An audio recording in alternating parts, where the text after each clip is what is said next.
Some background. I didn't try many psychedelics before. I've been using cannabis a lot, also for the purposes of meditation, self-exploration etc. I had several attempts to use salvia in the previous 2 years, some with pretty interesting results, and one, rather shallow, experience with psilocybin-containing mushroom. Still, I always felt more intrigued than satisfied. I've never had any sort of bad trips at all and I've always controlled my mind quite well, both being sober and intoxicated. I also practiced meditation a little bit and gained some ability to control my body and mind.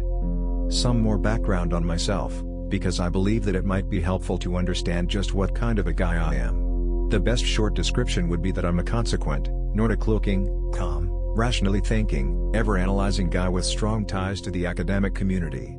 Not a skeptic though. I've always been open-minded, and now I'm slowly becoming sort of an anti-skeptic, really. I can safely admit that my experience with salvia changed me thoroughly and opened my mind for a world much more subtle, fragile and unspeakable than the world of ordinary experience. I'm still puzzled and feel much like Magellan realizing that the world is quite different than I've ever supposed. Anyway, last night I had a free evening, my girlfriend was out, so I was left only with my dog. Thank heavens a sensible mutt he is, so he left me alone and was quiet the whole time. I decided to give salvia another try and to choose the traditional Mazatec route of administration, which is chewing. I rehydrated about 4 to 5 grams of dry leaf, leaving a bit from the 5 grams bag for smoking, which later turned out to be a good idea. Both to the chewed quids and later to the pipe I added a little bit of the 5x fortified leaf. I sat calmly in a dark room in total silence, slowed my breath and heart rate and emptied my mind. I also, well, I hesitate to say that, asked salvia to give me whatever there is to be given and offered my mind to it. Sounds even more weird to me, I can assure you. But I did it honestly and with no underthoughts, really don't know why. I felt humble. I formed 2 nice quids and sucked on one for about 10 minutes, gnawing every 10 to 15 seconds a bit, trying not to spit too much out, and putting the mash under the tongue as much as was possible. When the first quid turned into a pulp, I spat it out and had a first revelation, because the white bowl with the dark green spat out pulp began to be the first moving image in my sight, vibrating with patterns. I recognized this tingling from my earlier encounters with salvia and other plants, so I formed another quid and slowly began to submerge deeper and deeper.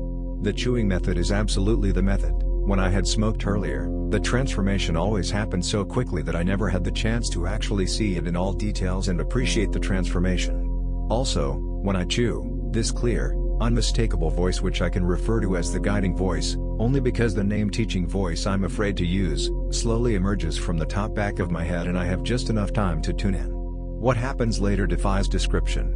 Some general remarks. First of all, there is a definite feeling of a presence.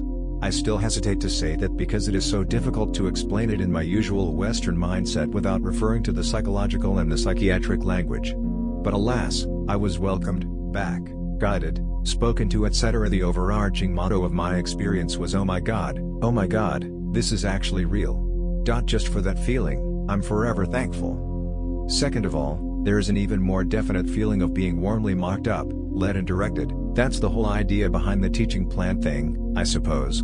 I was literally told what to do. I felt like an elementary school student. Sit straight, head down or you will choke, put that away or it will spill. As I mentioned earlier, I am an analytic kind of guy, so I immediately asked myself, just what exactly was that? Was it me? Was it 2 parts of my brain talking to each other? I have good experience with playing with my dreams. I can command my dreams at will with great ease, so my spontaneous idea was to do it there. I tried if I can think just on my own something patently different from that what the voice told me, to check for auto-suggestion. It now sounds silly and blockheaded, but remember I'm a freshman here. I was simply so absolutely astonished by the apparent alien nature of the guiding voice, that I tried to test it with all my usual skills of a philosopher trained in theory of mind and phenomenology. As you can imagine, I was laughed at for asking stupid questions. It was immediately made clear to me that there is a palpable qualitative difference between my own thoughts and the voice, and that such tests drive me away from the places that I should be visiting. I stopped at once and felt like a fool, and a sacrilegious one. I closed my science fair project after about 10 seconds and let it go. From that point on, I was as open-minded and receptive as I could. The guiding voice suggested to begin breath control in order to move deeper. You have to empty your mind, because all that swollen ego blocks the entrance, she said. I realize that I'm far too used to thinking all the time to obey this order. I was constantly attacked by stupid little thoughts about myself, the room I was in, my girlfriend, etc. I felt as if I was led into the hallway, and greeted by the elves, but my own mind noise made it impossible to shut up and go deeper. I took several deep breaths and emptied my mind again. We decided it might be good to turn on a very quiet background music, just like white noises played in isolation tanks, and to smoke. So I did. During smoking, I had many more extraordinary revelations regarding the herb itself, the situation of taking it in me, etc., but these were more of general, cannabis-like type, so I pass over them in silence. Eventually I took several deep, burning hits. It hurt my lungs and throat a bit, but I managed to keep it, held them as long as I could, laid down in darkness, tuned into the smooth guitar loop, and was finally pulled deeper, and deeper, and deeper. In one source on Salvia I've read of a definite feeling of being dragged, or led, through ever more doors and pathways. That's exactly what I experienced. At some point, I felt as if a light-filled cavern opened in my mind, where my thoughts would jump around spontaneously, my imagination would roam, and, once again, any intrusion from the outside would be immediately recognized as alien and inappropriate.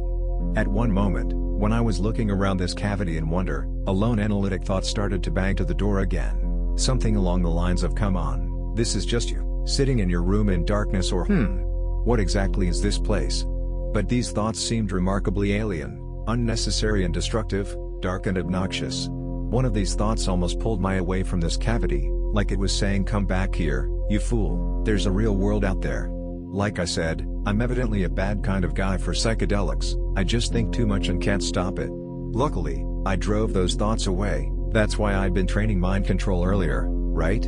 And with every passing second, gained more and more confidence in my new surroundings.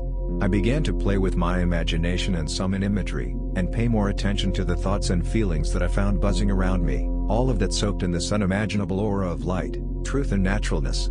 "You can't lie here," I thought at one moment in amazement. "This is where conscience is hidden," I murmured in delight a second later.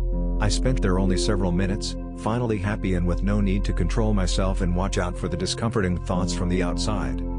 It is extremely difficult to express what happened there. There is definitely much more of the emotions and thoughts going on, than of visualizations or hallucinations.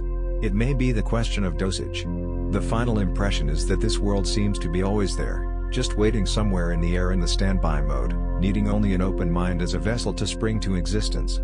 Maybe that's why it wants to cooperate? I slowly decompressed. It was quite late in the night at that time, so I tidied up quickly, turned off the music, and began to drift away. I fell asleep and had many beautiful dreams, I'm sure, which I cannot now remember, but which certainly may be attributed to the afterglow effect of salvia. To sum up, first of all, it was only the third salvia experience I had that may be called anything of a success. Still, I've only touched the surface here. In the Siebert scale I would rate it level 3 to 4, where level 5 seems to be IT. My hope is that from the report above you can easily see how the analytic part of my mind had to be constantly shut up, so that contact could have been achieved. What is sorely needed in experiencing salvia is the simple ability to shut up, open the mind and listen. Nothing more, but I'm only beginning to be able to do it. Too much noise, just too much noise in me. Secondly, the quit technique seems also to be the key.